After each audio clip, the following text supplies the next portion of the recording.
All right, August. Moving right along for the rest of this year. It's been kind of crazy. This shouldn't be too long. I got some interesting things. Half of them are pretty much imports, but we're going to kind of jump in. One that I'm kind of cheating on because today is September 3rd, and I picked this up yesterday. So technically it's a September pickup, but I got crazy things happening that I'll explain at the end of this video that's happening next week. So that game is one that I was kind of surprised even came out here. This is Miss Kopa Yashi's Dragon Maid Burst Forth Chorlgon Breath. Jeez, mouthful. Anyway, it's actually a shoot 'em up. This is also available on the PS4. It's got a unique mechanic where you can actually switch between three characters on the fly. But the fact that it's a shoot 'em up, I wanted to pick it up. My Best Buy happened to have one copy of the Switch in. I couldn't find a PS4 version locally. I mean, it's still available online or directly through Access's online store. But if you're into shoot 'em ups, highly recommend trying to find this one because it seems like it's gonna be a difficult one to find. Kind of flew under the radar for me until I noticed it. I guess it released last week or something. So something to kind of keep an eye out for. The first print run, I believe it's in here. I haven't opened it yet. First print run of this actually comes with a card for the Roy Schwartz collectible card game. That's exclusive, and I think it's only in the first print run of this. If they do a second print run, I don't know. I don't know how well this is going to sell even. But something to keep an eye out on. Of course, the one big game everybody got in August, the Cowboy Collection. I ended up grabbing the PS4 version just to have the trophy list on it. I may end up double dipping and getting the Switch version at some point, but for now I'm enjoying it on the PS4. Like the fact that I may even get rid of my original Genesis Hyperstone Heist and Tournament Fighters just because that's on there. And I believe Hyperstone Heist has online play, which makes it better. So I don't know. It's something that's in the back of my mind. Some of these imports here that I got, I actually ordered from Retro Japan. You can find him on Twitter. Great guy. I've worked with him a couple times on some import stuff that I ended up grabbing from him. But I've got Shining Hearts, which is part of the Shining series. It's a RPG game. It is all in Japanese, but it's on the PSP. I just thought it was unique, and it was super cheap. I mean, he was only asking like $7 for it, and they're in really good condition too. That's what I like. He's got fast shipping too, so I ended up grabbing it just to kind of fill up the small cart that I have here. This one's kind of a mistake he sent. I wanted the original of this on the PS3, which he's holding for me for the next order that I do in the future. But he gave me a copy of Fighting Climax. This is not the Ignition version. This is just the base one. There is the Ignition also on the Vita, but I didn't have this one in the Japanese version anyway. I have the American version. But I figured, well, it's a Vita game, so might as well add it to the collection. I'm not really complaining. He felt bad. He didn't grab, even though I showed him on the receipt that I checked out that it was the PS3 version I wanted, which I did originally own several years ago. I ended up turning around selling it, and I regret it because the PS3 version is uncensored.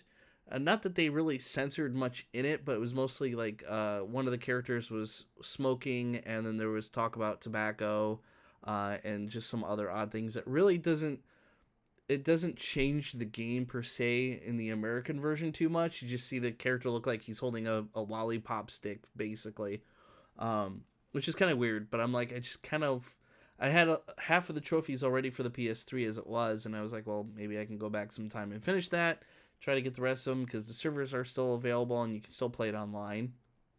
But, I don't know, just weird things that I like to do.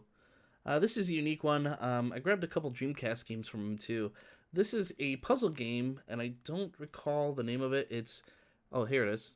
Thankfully, these Dreamcast games that are imports also has it on English on one of the spines. This is Hello Kitty Garden Panic, and the unique thing about this was it was a pack-in with the Hello Kitty Dreamcast systems.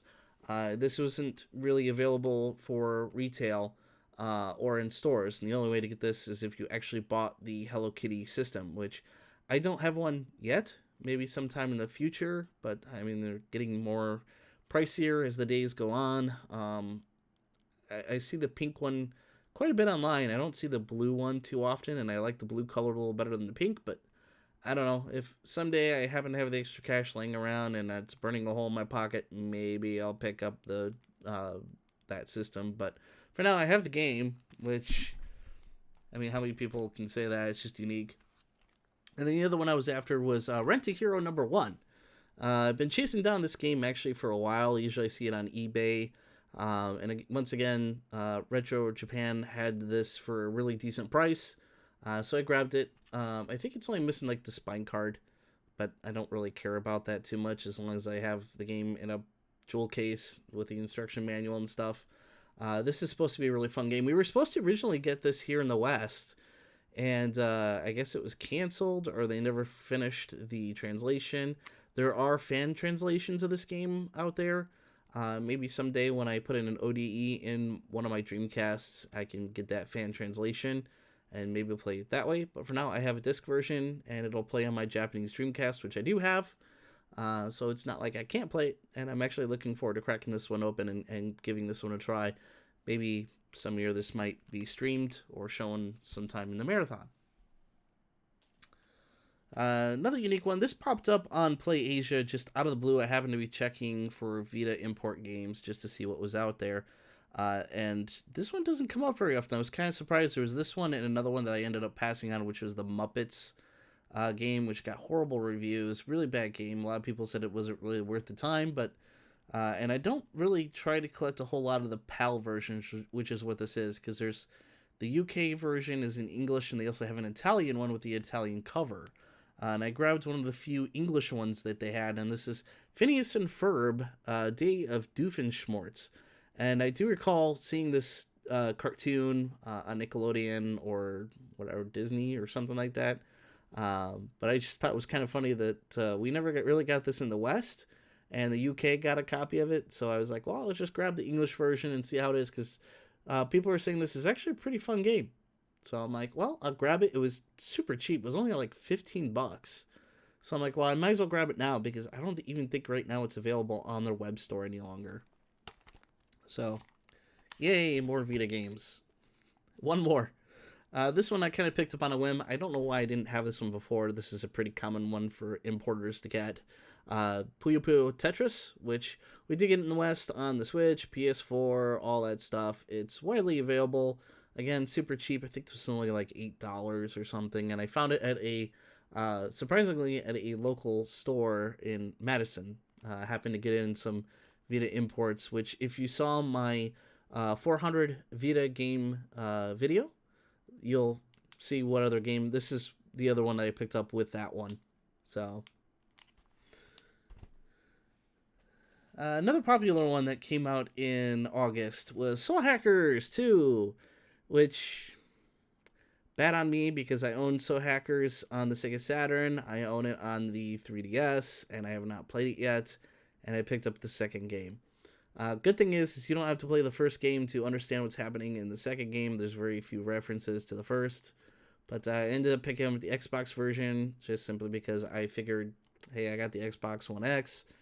Might as well play it on the newest console that I have, because I don't really plan on getting a PS5, at least not anytime soon, or this year even. There's not many exclusives out for it, so I'm like, well, what's the point when I have an Xbox One X? I can just get it on there and be done with it, or if it comes to Game Pass, which is the sad thing, and that may be a whole different topic for the future as to, the direction I feel games are going, especially for me personally, because I'm not really interested in a whole lot of this gen. The games I've been picking up, I mean, most of these, again, for the Vita, a couple for the Switch, and that's about it. The rest of the stuff is just older stuff I've been picking up, but I can get into that later. This isn't so much as a game pickup, but something that's unique. C2E2, which is the Comic and Entertainment Expo that was in Chicago earlier in August.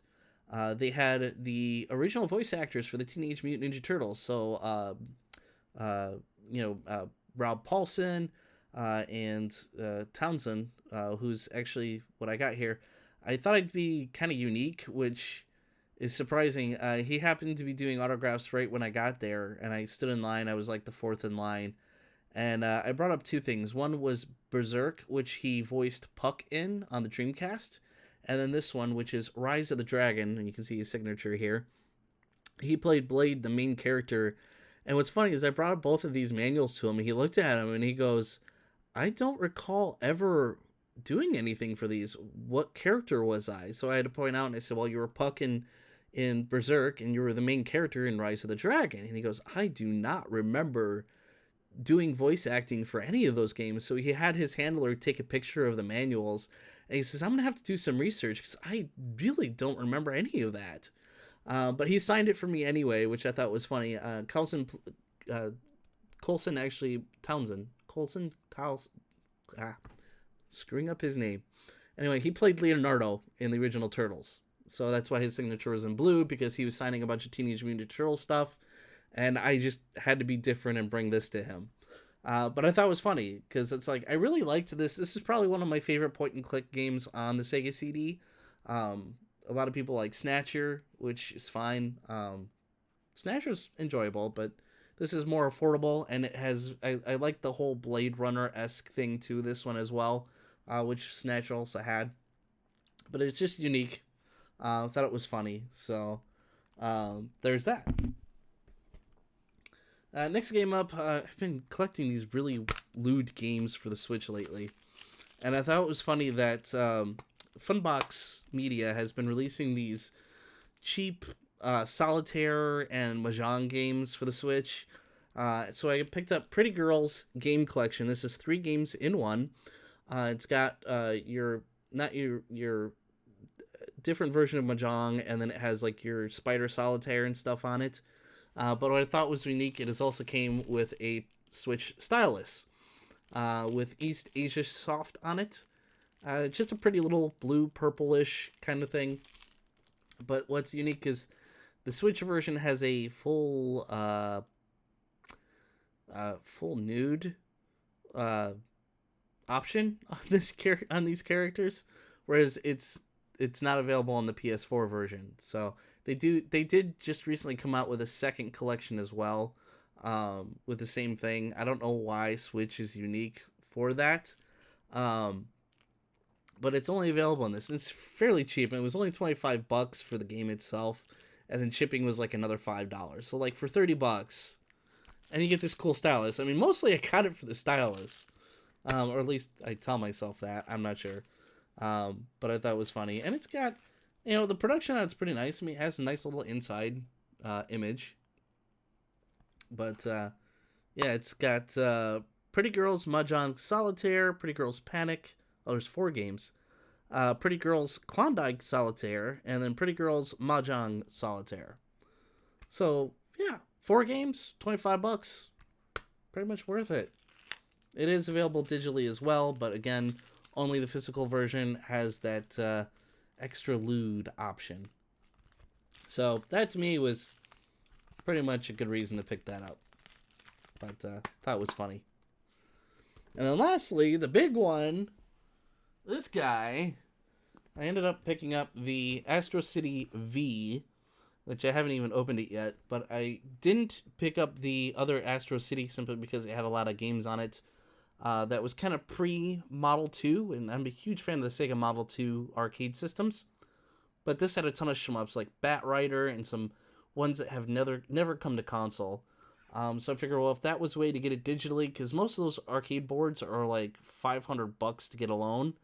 And I was like, for a little over $100 to get this guy with it, even though people complain that there is lag, there's screen tearing and all that stuff, I don't care. I'm going to be able to play these games that I haven't gotten an opportunity to.